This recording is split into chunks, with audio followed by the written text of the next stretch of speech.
Čaute, som Kubo z Close Rocket a v tomto videu si ukážeme, čo robiť, ak náhodou neviete, ako na Kláru reagovať. Tak poďme na to. Dobrý deň, Jakub, tu Klára z Close Rocket.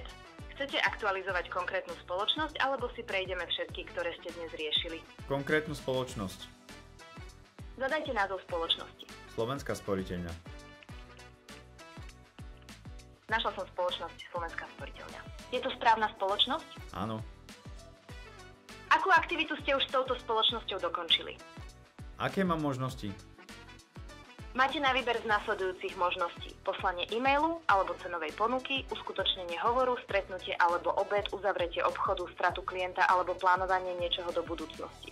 Ktorá z týchto aktivít sa týka Slovenskej sporiteľne?